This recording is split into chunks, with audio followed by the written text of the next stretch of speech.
Assalamualaikum warahmatullahi wabarakatuh. Alhamdulillahi rabbil alamin alladzi yuhibbul muhsinin wa yarfa'u darajatil muttaqin. Asyhadu an la ilaha illallah wahdahu la syarikalah wa asyhadu anna Muhammadan abduhu wa rasuluh la nabiyya ba'dah. Allahumma salli ala Muhammad wa ala alihi wa ashabihi wa man tabi'ahum bi ihsanin ila yaumiddin. Qala Allah Ta'ala fi kitabil karim, a'udzu billahi minasyaitonir rajim. Bismillahirrahmanirrahim. Innal ladzina ya'kuluna amwalal yatama dzulma innama ya'kuluna fi butunihim nara wa yaslawna sa'ira. Jamaah yang dirahmati oleh Allah, kita pantas terus bersyukur kepada Allah karena Allah menolong kita untuk istiqomah hadir ke majelis ilmu ini. Seperti yang sering saya sampaikan, bahwa di sekitar kita pada saat ini hadir juga para malaikat yang menurut Nabi sayap-sayapnya menjulang sampai ke langit. Nanti kalau majelis ini kita tutup, maka mereka langsung terbang kepada Allah dan melapor kepada Allah kalau di tempat ini baru selesai diadakan majelis ilmu, mengkaji Al-Quran, mengkaji hadis. Mereka laporan kepada Allah, yang hadir ini semuanya dia seolah-olah di video gitu, dilaporkan kepada Allah wajah-wajah kita. Maka Allah dengan bangganya bilang kepada para malaikat itu, saksikan olehmu para malaikat bahwa aku, kata Allah, sudah mengampuni mereka semua yang hadir. Maka ibu bapak saudara-saudara yang dirahmati oleh Allah, insya Allah pada saat ini nanti selesai ini kita sekali lagi mendapatkan ampunan dari Allah. Oleh karena itu teruslah hadir ke majelis ilmu. Jangan sampai kita karena alasan-alasan yang kurang jelas ya, yang kurang urgent, maka kita tidak hadir. Kita paksakan diri untuk terus hadir ya. Minta tolong kepada Allah agar bisa istiqomah hingga kelak kita dicabut nyawa, kalau perlu meninggal ketika ngaji gitu, ketika ngaji. Ibu bapak saudara-saudara yang dirahmati oleh Allah, di Al-Quran surat ke-89 ayat ke-16 Allah berfirman, wa amma idza mabtalahu faqadara alaihi rizqahu fayaqulu rabbi ahanan. Artinya, adapun apabila Tuhannya memberi kepadanya cobaan, yaitu Allah kurangkan rezekinya, maka dia berkata, Tuhanku telah menghinakanku. Ketika menerima cobaan dari Allah seperti kurangnya rezeki itu, maka seorang ada yang mengatakan, Tuhanku telah menghinakanku. Ini diabadikan oleh Allah di Quran surat ke-89 ayat 16. Jadi perkataan manusia ketika menerima rezeki yang kurang itu, yaitu Tuhanku telah menghinakanku, itu diabadikan oleh Allah di Al-Quran ini. Ini kalimat contoh yang dikeluarkan oleh manusia. Ada yang begitu rezekinya kurang itu mereka kecewa, mereka tidak puas, mereka merasa gagal, tidak bersyukur, dan lain-lain. Bahkan berburuk sangka kepada Allah. Bisa jadi berburuk sangka. Ibu bapak, saudara-saudara yang dirahmati oleh Allah, menanggapi apa yang disampaikan manusia tadi bahwa Tuhanku telah menghinakanku, Allah membantah ya, Allah membantah. Di lanjutan ayat di Quran surat 89 ayat 17 Allah berfirman, Kalla balla tukrimunal yatim. Sekali-sekali tidak, kata Allah. Aku tidak menghina kalian. Kalian ini tidak saya hina. Nah, Allah malah memberitahu kita, kalau rezekimu itu kurang, itu ada beberapa penyebab. Ya, ada beberapa penyebab. Ini Allah memberitahu kita. Nah, karena Allah memberitahu kita, mari kita antisipasi. Ya. Agar apa? Agar rezeki kita tidak kurang, agar rezeki kita tidak kendor. Apa yang ada beberapa ya. Yang pertama, menurut Allah, sebenarnya kamu tidak memuliakan anak yatim. Itu penyebab pertama kendornya rezeki, kurangnya rezeki. Itu Allah yang memberitahu, bukan saya hanya membaca saja. Nanti bisa dilihat lagi ya di Quran surat 89 ayat 17. Ayat 17. Sebenarnya kamu tidak memuliakan anak yatim, tidak memuliakan anak yatim. Jadi ibu bapak, saudara-saudara yang dirahmati oleh Allah, kita barangkali tidak memberikan hak-haknya anak yatim. Mungkin ada di antara kita itu yang mengasuh anak yatim, kita tidak berikan hak-haknya, atau tidak berbuat baik kepada mereka. Ayat Al-Quran dan hadis tentang memelihara anak yatim ini ada beberapa saya sampaikan. Yang penting, yang saya rasa penting di dalam hadis riwayat Bukhari Muslim dari Sahal bin Sa'ad radhiyallahu an, Rasulullah sallallahu alaihi wasallam bersabda, ana wa kafilul yatimi fil jannati hakada. Nah, Nabi bersabda begini, saya dan orang yang memelihara anak yatim itu dalam surga seperti ini. Nabi mengacungkan ini, jari-jari telunjuk dengan jari-jari tengah. Jadi kalau ini Nabi, kita di sini. Kalau kita mengasuh anak yatim dengan baik, ini surganya Nabi, ini surga kita. Berarti apa? Dekat sekali. Berarti bertetangga dengan Nabi. Kalau surga bertetangga dengan Nabi, berarti surganya kelas 1.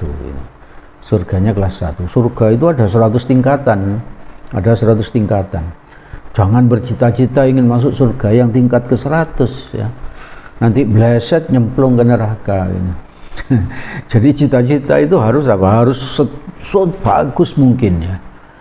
Cita-citanya adalah apa? Surganya kelas 1, bertetangga dengan Nabi ya. Bleset titik kelas 2 gitu. Bleset lagi kelas 3 gitu. Gitu loh. Jadi jangan bercita-cita kelas 100 ya. Khawatir bleset nyemplung neraka gitu. Kita tidak mungkin kuat kalau harus masuk neraka ya. Salah satu siksa neraka itu menurut Nabi itu apa? Kita itu disuruh apa? Menginjak bara api ya. Jadi kalau saya istilahkan tuh kita disuruh menginjak sandal tapi made in neraka gitu, made in neraka. Berupa bara api kita injak. Menurut Nabi panasnya sampai ubun-ubun sini gitu, sampai ubun-ubun. Dan mendidih ya. Kita panasan itu yang paling ringan. Ada yang tenggelam sampai lututnya, ada yang sampai perutnya, bahkan ada yang sampai tenggelam semuanya, Maka kita harus berusaha untuk apa? Untuk terhindar dari api neraka. Kita pasti nggak kuat ya, kalau harus masuk neraka. Salah satu caranya ini, memelihara anak yatim dengan baik. Maka kalau itu kita lakukan, surganya menurut Nabi, ini kita.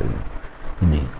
Kalau kita tidak bisa, belum mampu memelihara anak yatim di rumah kita, maka kita pun menyantuni anak yatim, menyayangi anak yatim. Jadi seperti itu. Yang kedua, kita diharamkan makan harta anak yatim. Di Quran surat keempat ayat 10. Tadi saya baca pada pembuka, Allah berfirman, sekarang saya baca artinya. Sesungguhnya orang-orang yang memakan harta anak yatim secara zalim, sebenarnya mereka itu menelan api dalam perutnya, dan mereka akan masuk ke dalam api yang menyala-nyala, yaitu neraka. Jadi kalau kita makan hartanya anak yatim, misalnya keponakan kita, orang tuanya meninggal, dia punya harta yang banyak misalnya, karena dia masih kecil, harta itu dalam pengelolaan kita, maka kita tidak boleh memakannya. Tidak boleh makannya. Sebab kalau itu kita makan, maka menurut Allah di Quran surat keempat ayat 10 ini, kita sebenarnya menelan api dalam perut kita, menelan api dalam perut kita, dan mereka akan masuk ke dalam api yang menyala-nyala. Nah, ketika ayat ini turun, maka para sahabat yang punya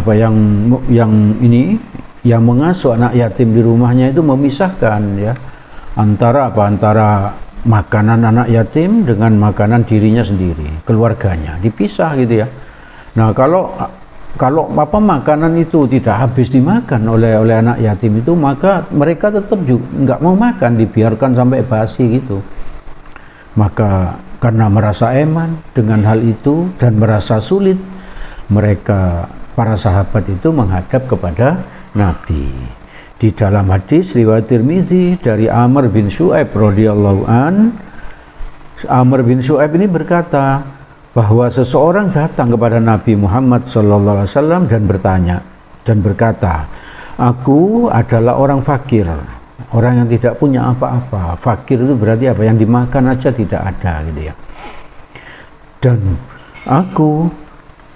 sementara aku memelihara anak yatim. Maka Nabi menjawab ini, pengaduan sahabat ini, makanlah sebagian dari harta anak yatimmu. Jadi kalau kita sama sekali nggak punya yang dimakan, sementara anak yatim yang kita asuh itu punya harta, maka oleh Nabi kita diperbolehkan untuk makan harta anak yatim, tapi secukupnya, tidak berlebihan, tidak menggunakan secara mubazir, kata Nabi. Jadi tidak boleh kita terus seenaknya sendiri, mau dibalik atau membeli barang-barang yang tidak perlu, itu nggak boleh. Jadi secukupnya hanya untuk makan. Ibu bapak, saudara-saudara yang dirahmati oleh Allah, jadi ingat bahwa Allah membantah kita manusia kalau rezeki kita itu kurang, itu karena Allah menghina kita, tidak ya, menurut Allah tidak ya. Tapi menurut Allah penyebab pertama adalah apa? Karena kita tidak memuliakan anak yatim.